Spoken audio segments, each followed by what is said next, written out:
Welcome. Hello. It's Coach Athena to have a discussion.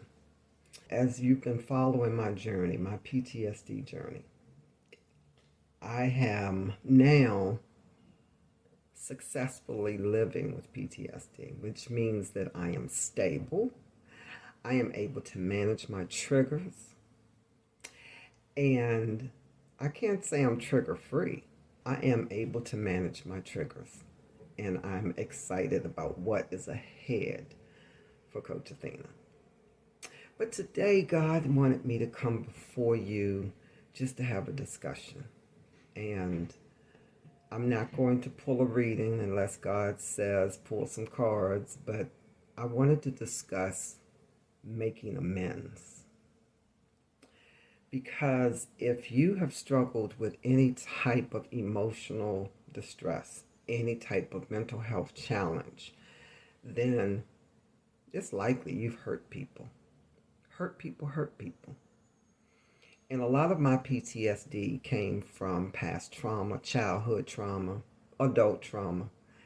And I inadvertently hurt people when I made poor decisions due to my lack of emotional regulation and my lack of spiritual and psychological clarity. If you're familiar with 12-step programs like Alcoholics Anonymous, Narcotics Anonymous, there's a step in there where you have to make amends for the people that you hurt. And I have made amends with most of the people who I were directly hurt during my healing process, during the time when I was in a high trauma state. But recently, this is what I want to share with you. Recently, I reached out to someone who hurt me. And it was a struggle for me because this was highly personal. I'm not going to mention names, but it was someone that I needed to really confront about the distress that they brought into my life. And I was really shocked by the response that I received. Where this person did not accept any responsibility for their behavior. None whatsoever. Just, oh, take it up with so-and-so. I had nothing to do with it.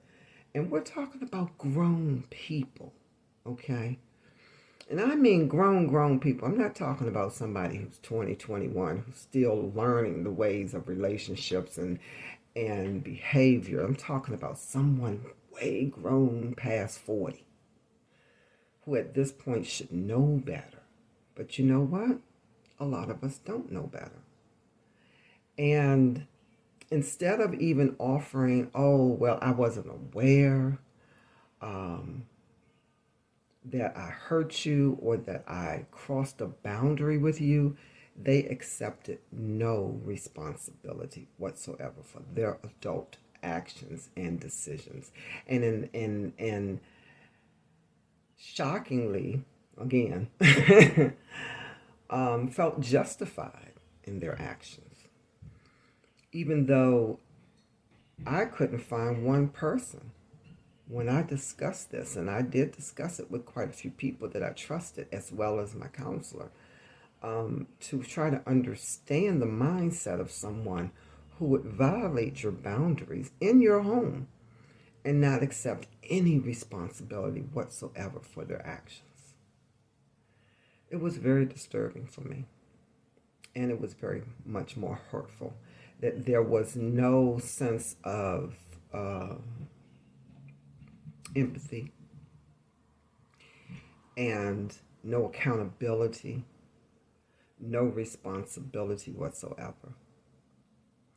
So I caution you today. I caution you to be aware of your actions, your decisions, and know that your actions and decisions will affect not just you, but it becomes like a trickle-down effect. So like in the sense of mother and children, father and children, Your decisions as a parent are going to affect your child. It's a trickle down effect. And if you're walking around believing that, oh no, what I do is never going to affect anybody else but me, then yeah, that's faulty belief system. That's a faulty belief system, because everything that we do affects someone else in our circle, of support, in our circle of friends, in our circle of family, everything we do. And it has been a humbling experience for me as I have had to have conversations with the people that I hurt, and including my children, to understand how my actions, my decisions, my words negatively impacted their lives. But I'm thankful and I am so grateful to God that I was able to have those conversations and that I was able to make amends with them and try to bring some level of understanding to them about where I was when I made these decisions. And that the intent was never to hurt them and never to bring negativity in their life. That was never the intent. But we do it. And we're most of the time, when we're in high trauma state, we're unaware of what we're doing. We're unaware of the impact of what we're doing and how it affects others. So I just wanted to encourage you today that making amends is part of your healing journey.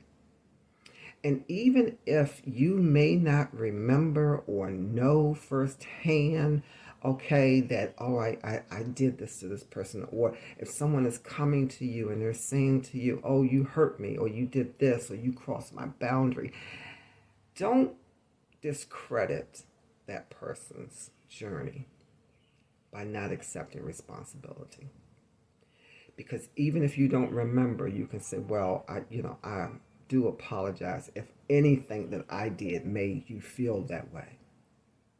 Okay? You can at least go there, because you should not discredit the person's feelings. You should not discredit their experience, because what they experienced was real,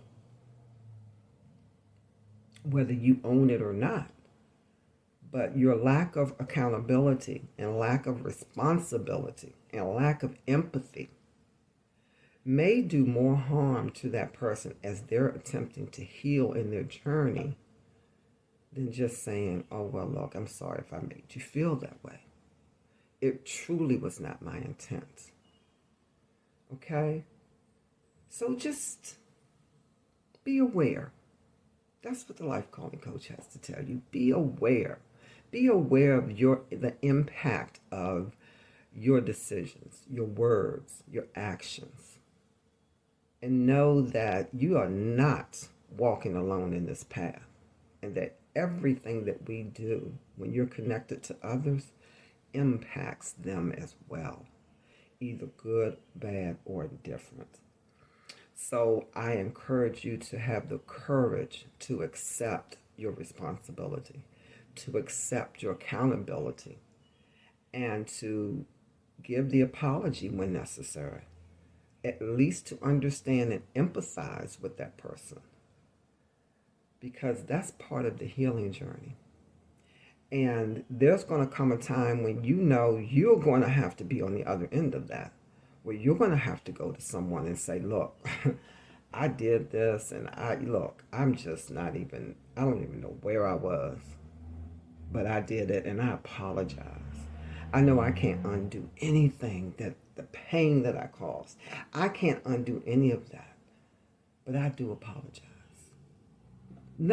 That means the world to someone, just to have the acknowledgement of their feelings, of their pain. You can do this. I did it. It wasn't easy, but I did it. And it lifted a burden off of me when I did it. When I confronted this person, it lifted a burden off of me, where you don't have to run from it anymore. I don't have to be afraid of that interaction. I don't have to be afraid of the fear, of the pain, the trauma that was associated with it. Because a lot of times with PTSD, we don't want to face the trauma again because it's painful and it's going to bring it all back up. But once you confront it head on and acknowledge it for what it was, it is a liberating experience. So this is the Life Calling Coach. And I will continue to share my journey with you about PTSD and healing. I have some new things coming for you this year. We are making the switch into wellness and mental health coaching, so you too can get some support with your journey to mental wellness and holistic wellness, so that you can do self-care and take care of yourself holistically, mind, body, and spirit. So I encourage you to like, share, subscribe, follow, comment. Let me know how this resonates with you. Let me know if this video helps you in any way, so that I can continue to share my journey and I can continue to uplift and encourage you, because that is my calling and purpose to do in this life. So I encourage you today to live on purpose and not by accident. And visit the website, TheLifeCallingCoach.com, if you would like to book a discovery coaching meeting or book a personal reading, so that we can move forward in your healing journey.